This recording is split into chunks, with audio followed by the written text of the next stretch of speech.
கண்ணீர் விட்டால் போதும், அதை தான் ஊரும் உலகமும் நம்பும்பாங்க பார்த்தீங்களா, அதுதான் இங்கே நடந்திருக்கு. வீட்டில் உள்ள எல்லாருமே கடைசியில் என்ன சொல்கிறாங்கன்னா, பாருனால தான் கம்ருதீனோட டோட்டல் லைஃப்பும் ஸ்பாயில் ஆகிட்டு அப்படின்னு சொல்கிறாங்க. கிடையவே கிடையாது. நீங்கள் வீடியோ ஃபுல்லாக நீங்கள் எந்த வீடியோ வேணாலும் எடுத்து பாருங்கள், கம்ருதீன் பேச்சே ஒரு கொச்சைத்தனமான பேச்சாக இருக்கும்.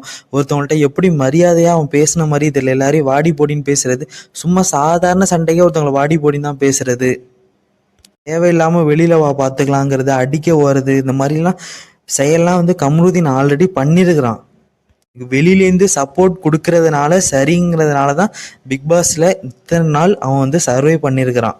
பாருனால தான் கம்ருதீன் லைஃப் ஸ்பாயில் ஆகிட்டு அப்படிங்கிறது கிடையவே கிடையாது. ஏன் கம்ருதீனுக்கும் சுயமாக ஒரு மூளைன்னு இருக்குல்ல, அதில் ஒரு புத்தின்னு ஒன்று இருக்குல்ல. நல்ல நாள்லேயே 3 பொண்ணுக்கு வந்து ப்ராக்கெட் பண்ணியிருக்கிற. ஃபஸ்ட்டு அரோராவை கரெக்ட் பண்ணி பார்த்த, அது கிளண்டுக்கிட்டு, நடுவில் வியானா பின்னாடி சுற்றிக்கிட்டே இருந்த, அதுவும் கிளண்டுக்கிட்டு, 3ஆவதாக பாருவை ஜாயின் பண்ணிக்கிட்ட. மொத்தம் உன்னோட தேவைக்கு ஒருத்தவங்களை நல்லா பயன்படுத்திக்கிட்ட. ஒருவால தான் உன் லைஃப் ஸ்பாயில் ஆனது அப்படின்னு யார் சொன்னாலும் இதை ஏற்றுக்கவே முடியவே முடியாது.